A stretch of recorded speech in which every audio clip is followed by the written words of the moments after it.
नमस्कार विद्यार्थियों, मैं डॉक्टर अशोक कुमार आपका स्वागत करता हूं। आज की चर्चा का विषय है आधुनिक ग्रंथालय, जिसके इस वीडियो लेक्चर प्रोग्राम के उद्देश्य हैं आधुनिक समाज में कंप्यूटर के प्रभाव के बारे में जानना तथा ग्रंथालय स्वचालन की आवश्यकता को समझना। परिचय। ग्रंथालय के कार्य एवं सेवाएं। ग्रंथालय के संचालन में कंप्यूटर का अनुप्रयोग। उपयोक्ताओं को विशिष्ट विषय में विस्तृत सटीक सूचनाओं को तीव्र समय में उपलब्ध कराना। बहुआयामी रूप से सूचनाओं के उत्पादन में वृद्धि और उसके व्यवस्थापन और प्रसार की चुनौती। हस्तचलित और परंपरागत प्रणाली से विशाल सूचनाओं को व्यवस्थापन करने की समस्या। उपयोक्ताओं को कुशल और समयबद्ध सेवाओं हेतु ग्रंथालयों का कंप्यूटरीकरण। अब आप विभिन्न प्रकार के ग्रंथालयों और उनके कार्यों और सेवाओं से परिचित हैं। हम जानते हैं कंप्यूटर का अनुप्रयोग विशिष्ट रूप से ग्रंथालयों के संचालन में विविध प्रकार से अंतर्निहित है। आज के समय में उपयोक्ताओं को विशिष्ट विषय में विस्तृत सूचनाएं सटीक, तीव्र व कम से कम समय में उपलब्ध कराने की आवश्यकता होती है। सूचनाओं के उत्पादन की बहुआयामी में वृद्धि और उसके उपयोग ने ग्रंथालय अध्यक्षों के सामने उसके व्यवस्थापन और प्रचार करने जैसी चुनौतियां प्रस्तुत की हैं। अतः विशाल सूचनाओं को हस्तचलित एवं परंपरागत प्रणाली से व्यवस्थित करने में अत्यधिक समय लगता है। अतः उपयोक्ताओं को कुशल और समयबद्ध सेवाएं प्रदान करने के लिए ग्रंथालयों को कंप्यूटरीकृत करने की तत्काल आवश्यकता है, ताकि हम वर्तमान समय में अपने उपयोक्ताओं की आवश्यकताओं को पूर्ण कर सकें, तीव्र गति से और सटीक रूप से उनको सूचनाएं उपलब्ध करा सकें। उपयोक्ताओं का प्रत्येक पल मूल्यवान है। उपयोक्ताओं के समय को बचाना किसी भी सेवा उन्मुख संगठन का दायित्व होता है। ग्रंथालय विज्ञान के चतुर्थ सूत्र पाठक के समय की बचत की पूर्ति करता है। कुछ महत्वपूर्ण कारणों से ग्रंथालयों के कंप्यूटरीकरण प्रबंधन पर बल दिया जाता है। ग्रंथालय संचालन के विभिन्न पहलू। आधुनिक समाज में कंप्यूटर के प्रभाव। इसके अलावा इस व्यस्त संसार में उपयोक्ताओं का प्रत्येक पल मूल्यवान होता है। सेवा उन्मुख संगठन के लिए यह अनिवार्य है कि वे अपने उपयोक्ताओं के समय की बचत करें, जो कि ग्रंथालय के चतुर्थ सूत्र अर्थात पाठक का समय बचाने की पूर्ति करता है। प्रक्रिया की गति, कैटलॉग कैबिनेट को हटाकर स्थान बचाना, आंकड़ों की शुद्धता व सटीकता और प्रणाली में विश्वसनीयता इत्यादि कुछ महत्वपूर्ण कारणों से ग्रंथालयों के कंप्यूटरीकरण पर बल दिया जाता है।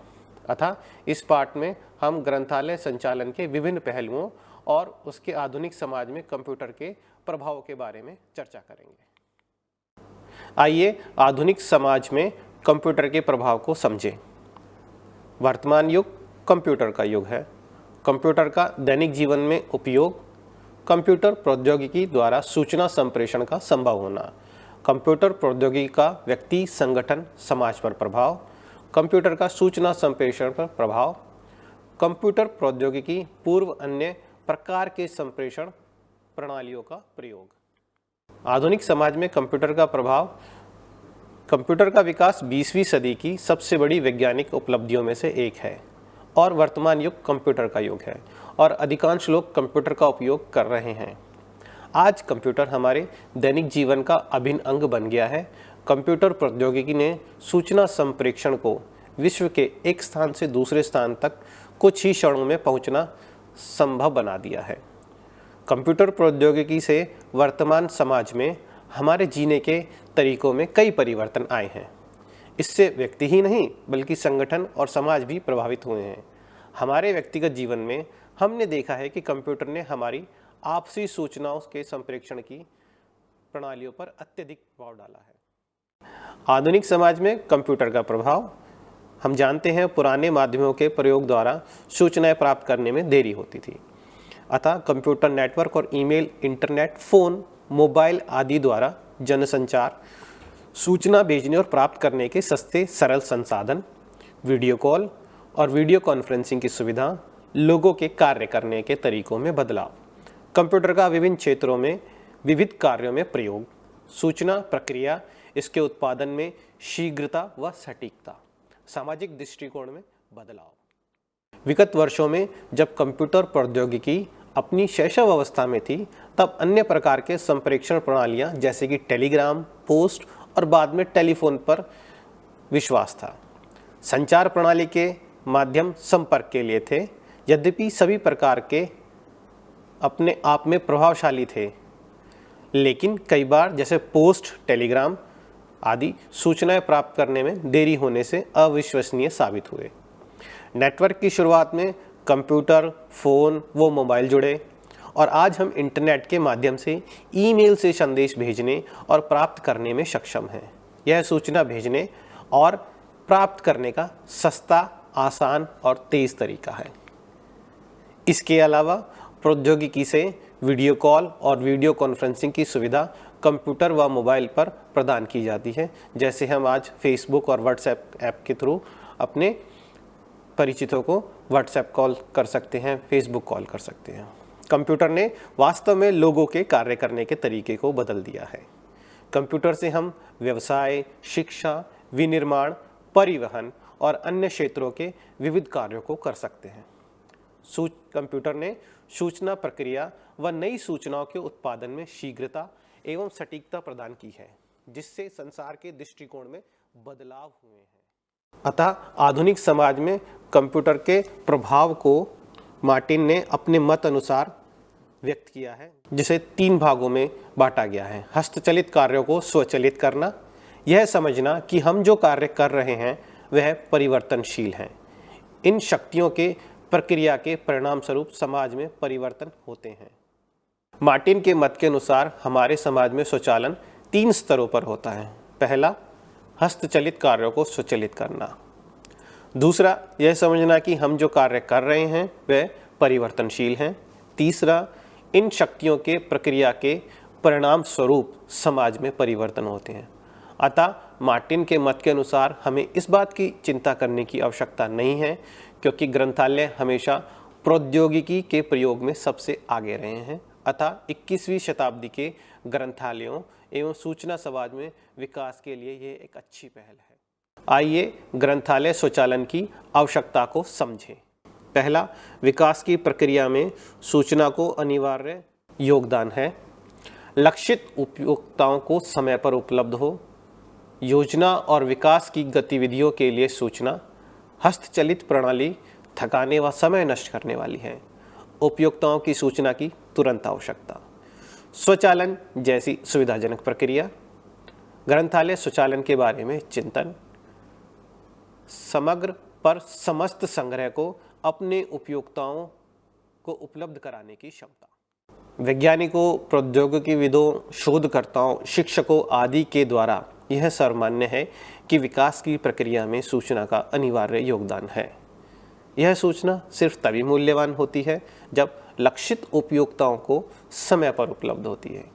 किसी भी योजना और विकास की गति में तुरंत ही सूचना पहुंचाने की आवश्यकता होती है, जबकि हस्तचलित खोज व पुनः प्राप्ति थकाने व समय नष्ट करने वाली होती है। उपयोक्ताओं की सूचना की तुरंत आवश्यकता की पूर्ति के लिए हमारे पास 2 विकल्प हैं। या तो सूचनाओं को तैयार करके उनका भंडारण करें, अन्यथा दूर स्थित बड़े डेटाबेस के अभिगम पर भरोसा रखें। इसीलिए हमें कुछ ऐसे तरीकों पर निर्भर रहना पड़ता है जिसकी प्रक्रिया सुविधाजनक हो। इस संदर्भ में हमारे पास स्वचालन ही एकमात्र समाधान है। इसकी आवश्यकता को स्वीकारते हुए ग्रंथालयों ने गंभीरता से ग्रंथालय स्वचालन की गतिविधियों के बारे में चिंतन करना शुरू कर दिया है। इस प्रणाली के द्वारा वे अपने समग्र संग्रह को अपने उपयोक्ताओं को समय पर उपलब्ध कराने में सक्षम हैं। ग्रंथालय स्वचालन की आवश्यकता। सूचना साहित्यिक विस्फोट। अत्यधिक मात्रा में आंकड़ों, सूचनाओं को संभालना। लिखित एवं सूचनाएं। अनुसंधान और सूचनाओं की अंतर्विषयी प्रकृति। सूचना और इसकी पुनः प्राप्ति की प्रक्रिया में तेजी। सूचना की खोज में लचीलापन। सूचना स्रोतों पर स्थानीय, क्षेत्रीय, राष्ट्रीय स्तर पर नियंत्रण। नई सूचना प्रौद्योगिकी पर आर्थिक प्रभाव। संप्रेषण में भौगोलिक और अन्य बाधाएं। ग्रंथालय में उपलब्ध बाह्य एवं आंतरिक संसाधनों का सर्वोत्तम उपयोग। वर्तमान सेवाओं में सुधार करके गुणवत्ता, नियमितता व उपयोगिता आदि कार्यों में पुनरावृत्ति को रोकना। वर्तमान कर्मचारियों की सेवाओं का प्रभावशाली तरीके से उपयोग करना। आइए स्वचालन की आवश्यकता के कारणों को समझें। पहला, विश्व में हो रहे साहित्यिक विस्फोट और सूचनाओं की अधिकता के कारण हमें स्वचालन की अत्यधिक आवश्यकता है। दिन प्रतिदिन अधिक मात्रा में आंकड़ों और सूचनाओं को संभालना पड़ता है, जिसका एकमात्र उपाय स्वचालन है। जटिल और लिखित सूचनाओं को संभालने के लिए स्वचालन एक उपयुक्त प्रणाली है। अनुसंधान और सूचनाओं की अंतर्विषयी प्रकृति के कारण हमें सूचनाओं का भंडारण करना पड़ता है। सूचनाओं और इसकी पुनः प्राप्ति की प्रक्रिया में तेजी आसानी से लाई जा सकती है। सूचना की खोज में लचीलापन, फ्लेक्सिबिलिटी, आप नए नए तरीकों का इस्तेमाल करके सूचना की खोज कर सकते हैं। संदर्भ सूची, बिब्लियोग्राफी व स्थानीय क्षेत्रीय स्तर पर नियंत्रण कर सकते हैं। स्वचालन द्वारा नई सूचना प्रौद्योगिकी पर अधिक प्रभाव। संप्रेषण में भौगोलिक और अन्य बाधाएं, उपलब्ध बाह्य व आंतरिक ग्रंथालय संसाधनों का सर्वोत्तम उपयोग, वर्तमान सेवाओं में सुधार, गुणवत्ता, नियमितता व उपयोगिता आदि संबंधित कार्य स्वचालन द्वारा भलीभांति किए जा सकते हैं। अतः कार्यों में पुनरावृत्ति को रोकना और वर्तमान कर्मचारियों की सेवाओं का प्रभावशाली ढंग से उपयोग स्वचालन द्वारा आसानी से किया जा सकता है। अतः इस वीडियो लेक्चर में हमने जाना आधुनिक ग्रंथालयों, आधुनिक समाज में कंप्यूटर के प्रभाव के बारे में और ग्रंथालय स्वचालन की आवश्यकता के बारे में। धन्यवाद।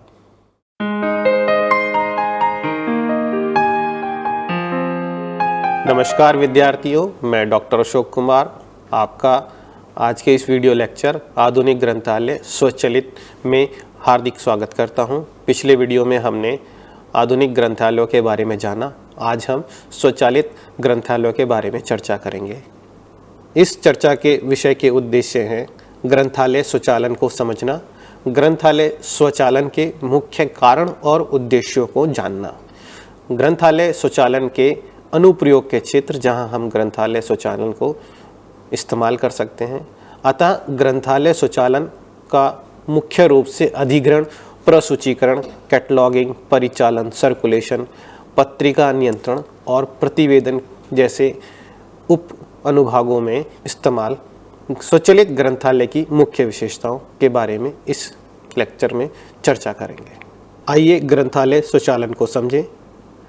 ग्रंथालय स्वचालन से तात्पर्य है ग्रंथालय की परंपरागत गतिविधियों जैसे अधिग्रहण, प्रसूचीकरण, परिचालन, सर्कुलेशन, सीरियल नियंत्रण आदि का मशीनीकरण करना। दूसरे शब्दों में ग्रंथालय स्वचालन का अर्थ है कंप्यूटर और अन्य प्रौद्योगिकियों का उपयोग करके ग्रंथालयों के कार्यों में मानव का कम से कम हस्तक्षेप करना या मानव शक्ति का कम से कम उपयोग करना। अतः हम ग्रंथालय स्वचालन को इस प्रकार परिभाषित कर सकते हैं। ग्रंथालय की परंपरागत नित्य प्रतिदिन की संक्रियाओं जैसे अधिग्रहण, प्रसूचीकरण, परिचालन, सीरियल नियंत्रण में कंप्यूटर का अनुप्रयोग करना, अर्थात जो लाइब्रेरी के हाउसकीपिंग कार्य हैं उनका मशीनीकरण करना। आइए ग्रंथालय स्वचालन के मुख्य कारणों को समझें। ग्रंथालय स्वचालन ग्रंथालय की परिचालन दक्षता में अभूतपूर्व रूप से वृद्धि करता है। सेवाओं की बढ़ती मांग का सामना करने में ग्रंथालय स्वचालन एक उपयोगी प्रणाली है। सेवाओं की गुणवत्ता में सुधार करना, नई सेवाएं प्रदान करना जो इसके बिना संभव नहीं हो सकती, सूचनाओं, उत्पादों और सेवाओं के प्रबंधन में सुधार, उपयोक्ताओं को सूचना, उत्पादों और सेवाओं का व्यापक उपयोग करने की सुविधा प्रदान कराना, सूचना के उत्पादों और सेवाओं के व्यापक प्रसार की सुविधाएं प्रदान कराना, संसाधनों ग्रंथालय नेटवर्क में साझेदारी करना और अन्य ग्रंथालयों व्यावसायिकों में परस्पर सरलता से संप्रेषण की सुविधा उपलब्ध कराना। ग्रंथालय स्वचालन के मुख्य कारण हैं ग्रंथालय की परिचालन दक्षता में वृद्धि करना, सेवाओं की बढ़ती मांग का सामना करने के लिए एक ऐसी प्रणाली बनाना जो अत्यधिक यूजर्स की मांग को वहन कर सके, अतः स्वचालन के द्वारा ग्रंथालयों की सेवाओं की गुणवत्ता में भी सुधार लाना, नई सेवाएं प्रदान करना जैसे virtual reference services, e resource को एक्सेस देना जो इसके बिना संभव नहीं हो सकती हैं, सूचनाओं, उत्पादों और सेवाओं के प्रबंधन में सुधार करना, उपयोक्ताओं को सूचना, उत्पादों और सेवाओं का व्यापक उपयोग करने की सुविधाएं प्रदान कराना, सूचनाओं के, उत्पादों और सेवाओं के व्यापक प्रसार की सुविधाएं प्रदान कराना, संसाधनों, ग्रंथालय नेटवर्क में साझेदारी करना। ग्रंथालय स्वचालन संसाधनों की नेटवर्किंग और ग्रंथालयों की नेटवर्किंग में एक महत्वपूर्ण प्रणाली है जिसके द्वारा आप अन्य ग्रंथालयों के साथ नेटवर्क कर सकते हैं और अपने जो संसाधन हैं उनका साझीकरण कर सकते हैं। अन्य ग्रंथालयों और व्यावसायिकों में परस्पर सरलता से संप्रेषण की सुविधा उपलब्ध कराना ग्रंथालय स्वचालन का एक प्रमुख कारण है। ग्रंथालय स्वचालन के मुख्य कारण: ग्रंथालय को स्वचालित करने से पूर्व उपरोक्त कारणों की जांच करके अपनी प्राथमिकताओं के अनुसार कार्यों का संपन्न करना चाहिए। रणनीति के रूप में कार्यों की प्राथमिकताओं को उपयोक्ताओं के समुदाय, प्रबंधन और ग्रंथालय कर्मचारियों से परामर्श करके ही तैयार किया जाना चाहिए। इससे इस प्रक्रिया को लागू करने में सबसे ज़्यादा सहयोग प्राप्त होता है क्योंकि ग्रंथालय स्वचालन में कर्मचारियों द्वारा एक महत्वपूर्ण रोल निभाया जाता है।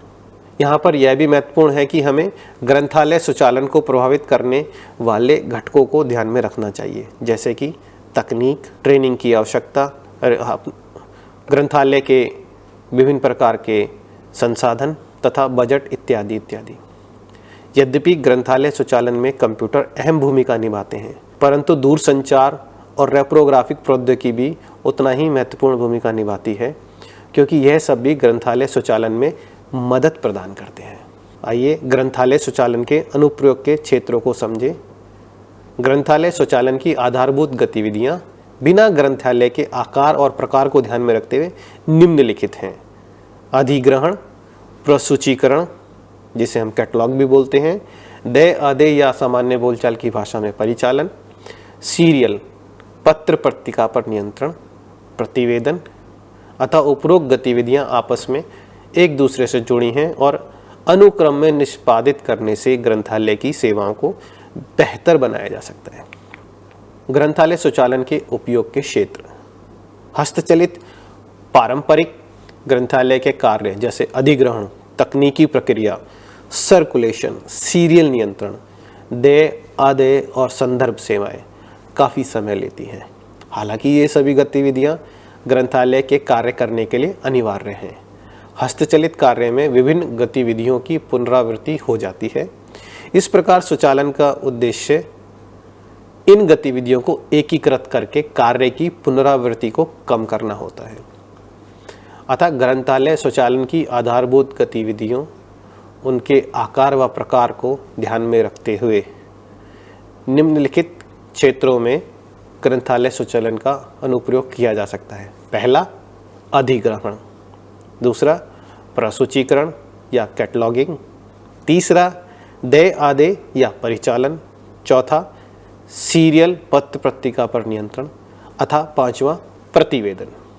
ग्रंथालय स्वचालन के लिए हमें एकीकृत ग्रंथालय प्रबंधन सॉफ्टवेयर की आवश्यकता होती है।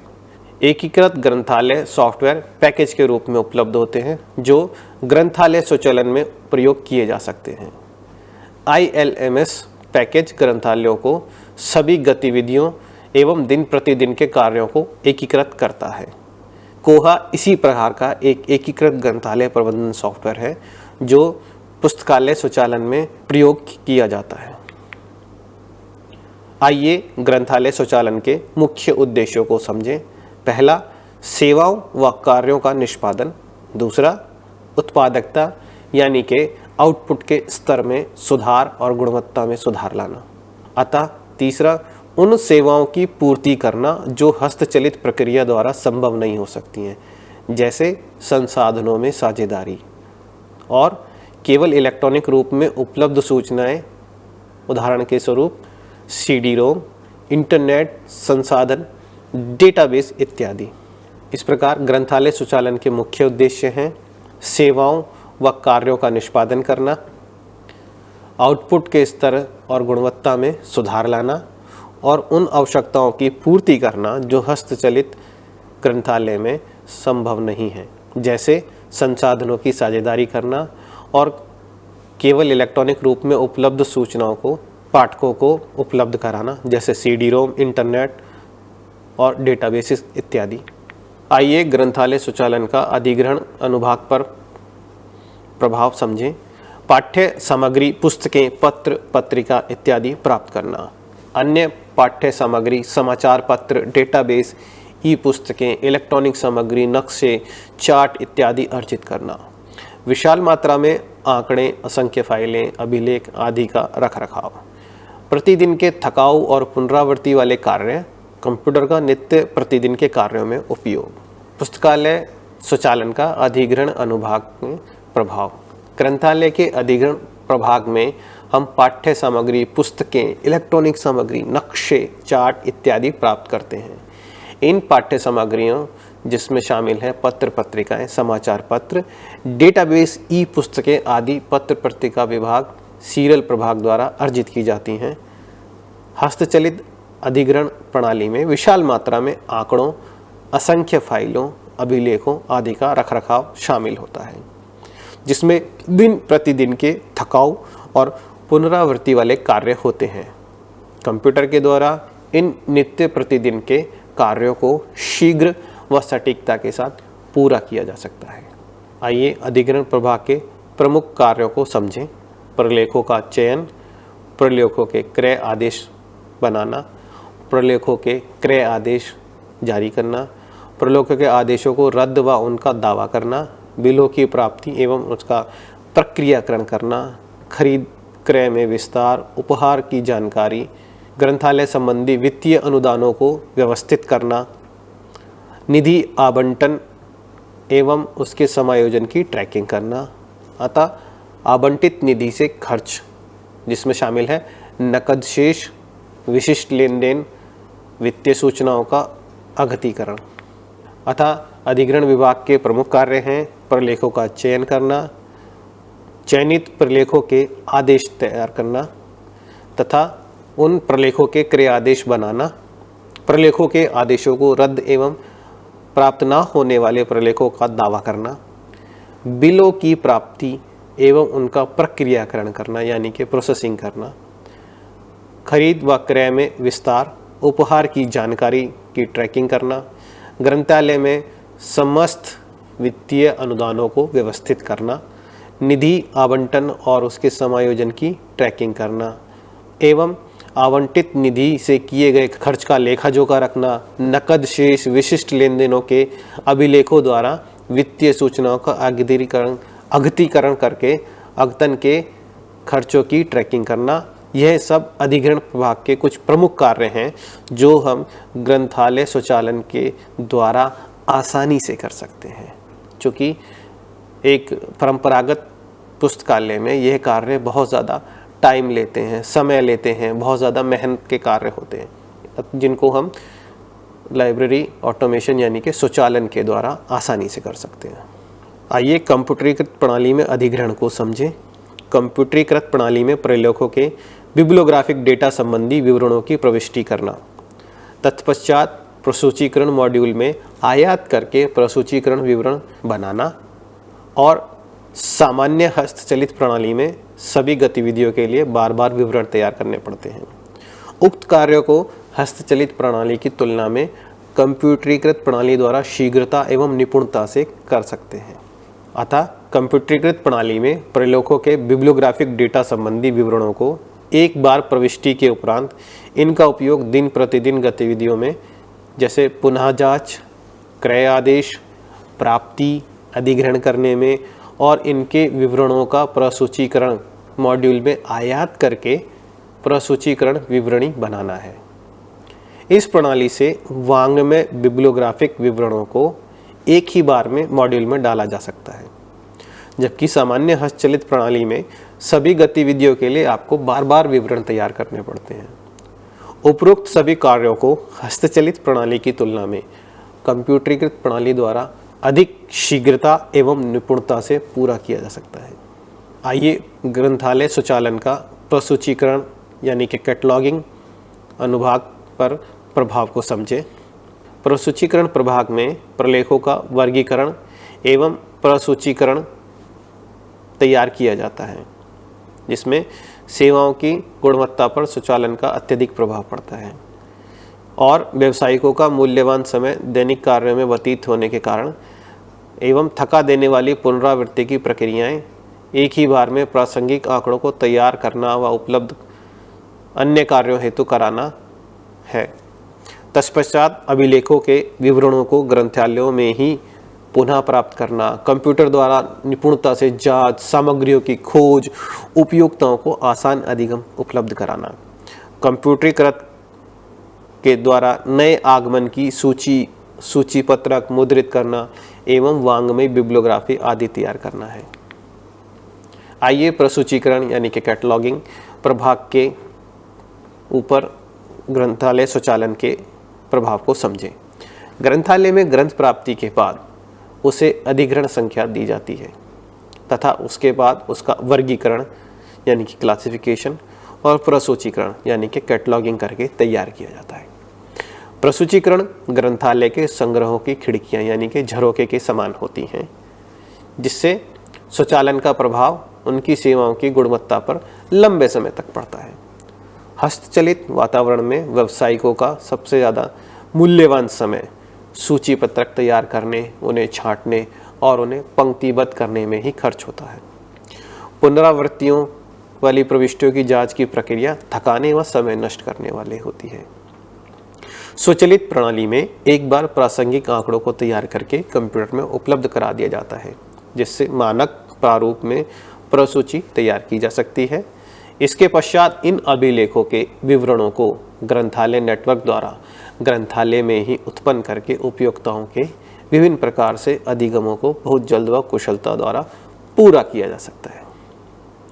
पुनरावृत्ति की जांच कंप्यूटर द्वारा निपुणता से की जा सकती है और ग्रंथालय सामग्रियों तक खोज विभिन्न तरह की अभिगमों द्वारा उपयोक्ताओं को आसानी से प्राप्त हो जाती है। कंप्यूटरीकृत प्रसूची के द्वारा नए आगमन की सूची पत्रक मुद्रित करना तथा वांग्मय बिब्लियोग्राफी को तैयार किया जा सकता है। इसी प्रकार प्रसूचीकरण का एक अन्य स्वरूप है ऑनलाइन सार्वजनिक अभिगम सूची, जिसे हम OPAC online public access catalogue कहते हैं। एक ILMS का उपयोग करके इलेक्ट्रॉनिक प्रसूची को online public access catalogue OPAC कहते हैं। स्वचालित एकीकृत प्रबंधन ग्रंथालय प्रणाली में परस्पर खोज का मॉडल है। ओपैक एक बहुगतिशील, अत्यंत लचीला, सरल और किफ़ायती होता है। उपयोक्ताओं के लगभग सभी संभावित उपागमों को पूरा करने में सक्षम है। इसकी खोज करने की क्षमता अति तीव्र एवं सटीक है। पूर्व के ओपैक, जो कि स्टैंडअलोन एकमात्र ऑनलाइन प्रसूची में विकसित हुए थे, जिसमें उपयोक्ता ग्रंथालय में उपलब्ध सामग्रियों को केवल ग्रंथालय के कंप्यूटरों से खोज कर सकते थे। इंटरनेट के आगमन से अधिकांश ग्रंथालयों के ओपैक इंटरनेट पर उपलब्ध हैं, जिन्हें 24 घंटे 7 दिन के आधार पर एक्सेस किया जा सकता है। उपयोक्ता ओपैक के माध्यम से दूरस्थ खोज कर सकते हैं। खोज की सुविधा के माध्यम से उपयोक्ता को प्रत्येक सामग्री की स्थिति की जानकारी सटीक रूप से प्राप्त होती है। ऑनलाइन सार्वजनिक अभिगम सूची यानी कि ओपैक को हम सामान्य बोलचाल की भाषा में ऑनलाइन पब्लिक एक्सेस कैटलॉग भी कहते हैं। एक ILMS यानी कि इंटीग्रेटेड लाइब्रेरी मैनेजमेंट सॉफ्टवेयर के द्वारा उपयोग करके हम प्रसूचीकरण की गतिविधियों को इलेक्ट्रॉनिक प्रसूची में परिवर्तित कर सकते हैं और उपयोक्ता के लिए प्रसूची तक अभिगम उपलब्ध कराते हैं, जो केवल खोज एवं प्रदर्शन तक सीमित होती है। उसे हम ऑनलाइन पब्लिक एक्सेस कैटलॉग के नाम से जानते हैं। ऑनलाइन पब्लिक एक्सेस कैटलॉग, अन्य शब्दों में कहें तो ओपैक, एक स्वचालित एकीकृत ग्रंथालय प्रणाली में परस्पर खोज का मॉड्यूल है। ओपैक बहुत गतिशील, एक अर्थ में अत्यंत लचीला, सरल, किफ़ायती और उपयोक्ताओं के लिए लगभग सभी संभावित उपागमों को पूरा करने में सक्षम है। इसकी खोज करने की क्षमता अति तीव्र एवं सटीक होती है। पहले के ओपेक स्टैंड अलोन एकमात्र ऑनलाइन प्रसूची से विकसित हुए थे, जिसमें उपयोक्ता ग्रंथालय में उपलब्ध सामग्रियों को ग्रंथालय के कंप्यूटर टर्मिनल से ही खोज कर सकते थे। इंटरनेट के आगमन से अधिकांश ग्रंथालयों का ओपेक अब इंटरनेट पर उपलब्ध है, जो सभी उपयोक्ताओं के लिए 24 घंटे 7 दिन के आधार पर काम करता है। उपयोक्ता ओपेक के माध्यम से दूरस्थ खोज कर सकते हैं और ऑनलाइन जानकारी भी प्राप्त कर सकते हैं। खोज की सुविधा के माध्यम से उपयोक्ताओं को प्रत्येक सामग्री के परिचालन की सूचनाएं, जिसमें प्रत्येक शीर्षक की स्थिति आदि सटीक रूप से प्राप्त होती है। प्रसूचीकरण कैटलॉगिंग वेब ओपेक के बारे में जानते हैं। ऑनलाइन सूची को वेब के साथ जोड़ें, इसे हम वेब ओपेक कहते हैं। जब हम अपने ऑनलाइन कैटलॉग को, जब हम अपने लाइब्रेरी के कैटलॉग को ऑनलाइन सूची से जोड़ देते हैं, जो कि हम वेब के द्वारा कर सकते हैं, उसे हम वेब ओपेक कहते हैं। वेब ओपेक एक प्रकार का ओपेक है जो वेब पर उपलब्ध कराया जाता है, जो इंटरनेट के द्वारा उपलब्ध कराया जाता है। इंटरनेट की सहायता से कोई भी उपयोक्ता कहीं से भी इसका अभिगम कर सकता है। खोज और ब्राउजिंग में वेब ओपेक और ओपेक समान ही है, परंतु इनमें कुछ अंतर है, जो कि इस प्रकार हैं। पहला, वेब ओपेक इंटरनेट के माध्यम से खोजा जा सकता है। दूसरा, ओपेक केवल संस्था के ग्रंथालय के परिसर में लोकल एरिया नेटवर्क द्वारा खोजा सकता है। अतः हम ये कह सकते हैं दोनों में एक महत्वपूर्ण अंतर है कि वेब ओपेक वेब के द्वारा उपलब्ध होता है और ओपेक लोकल एरिया नेटवर्क के द्वारा उपलब्ध होता है।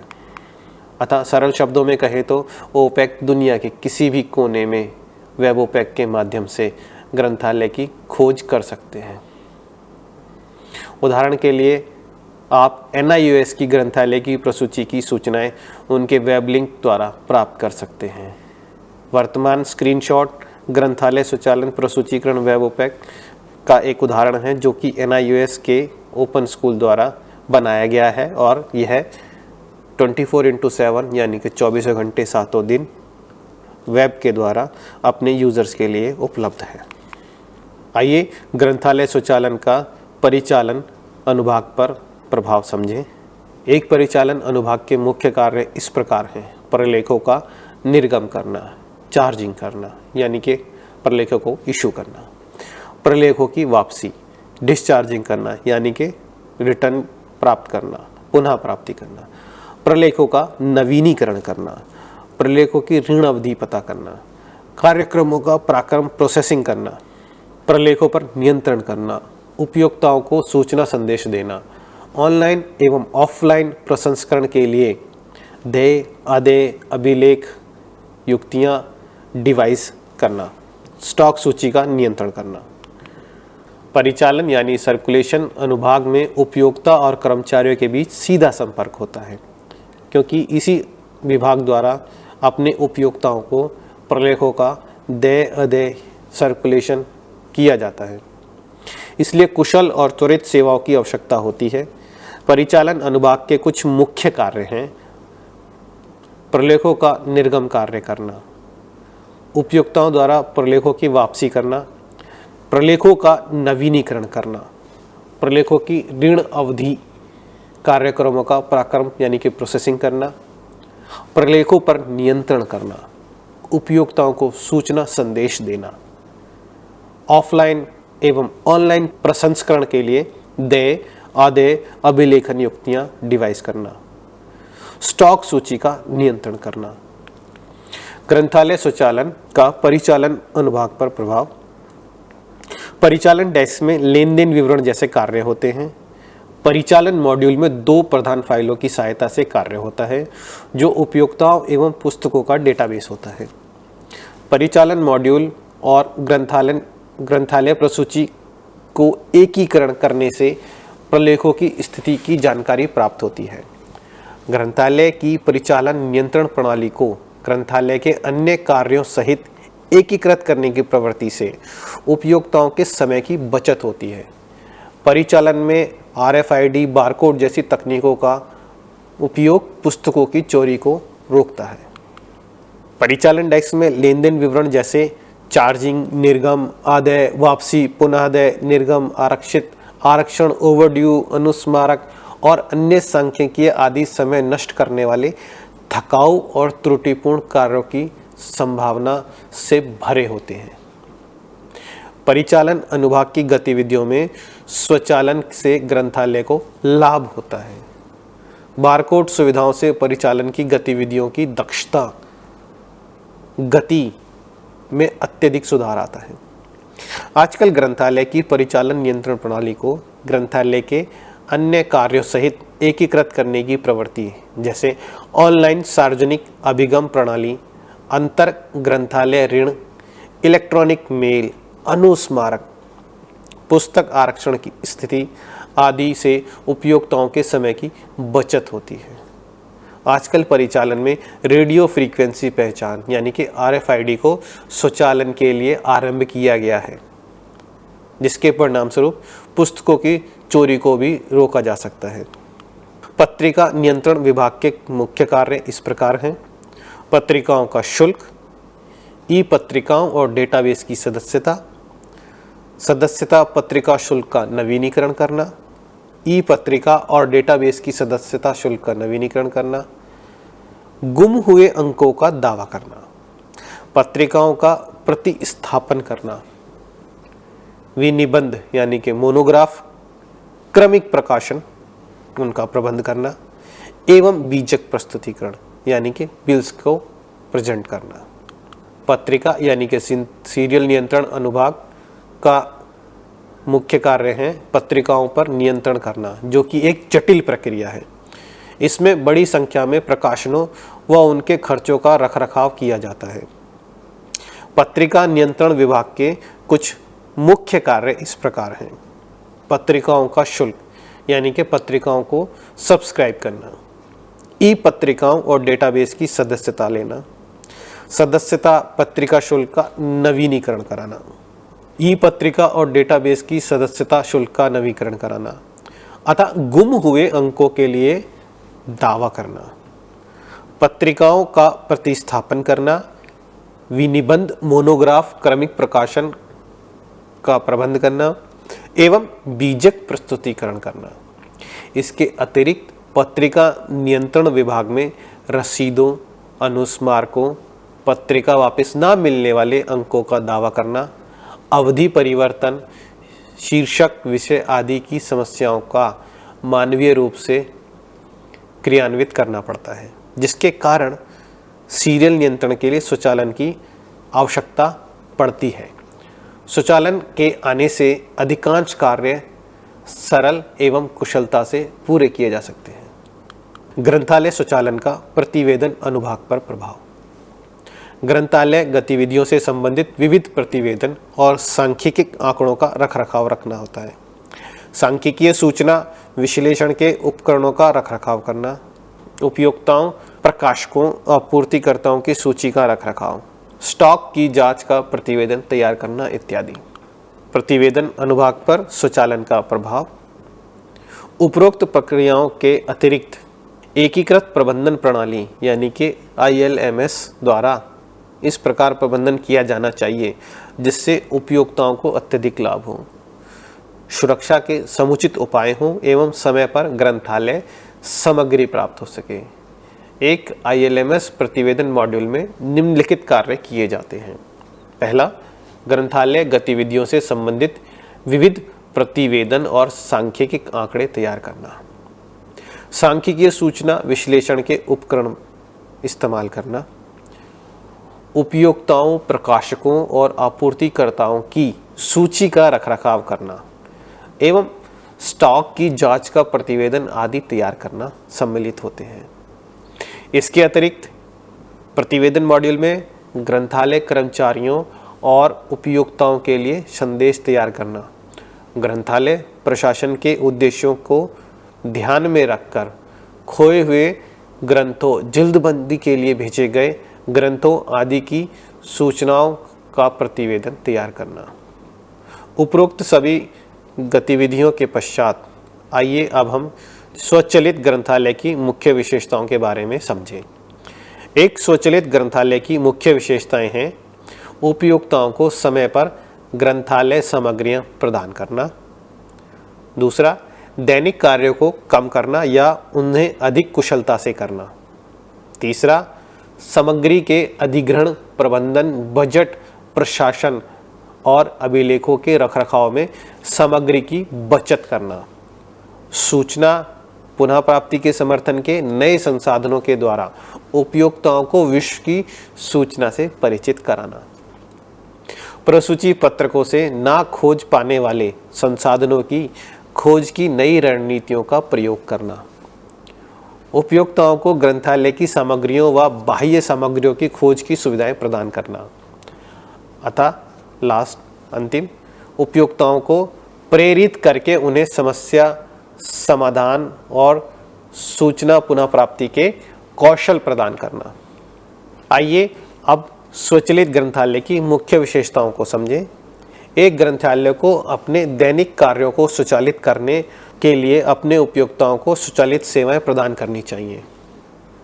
जैसा कि उपरोक्त परिचालन प्रभाग में चर्चा की गई थी कि ग्रंथालयों को पुस्तकों और उपयोक्ताओं के विवरण को एक बार कोडिंग करके पुस्तकों को सरलता से देय आदेय किया जा सकता है, यानी कि इशू रिटर्न किया जा सकता है।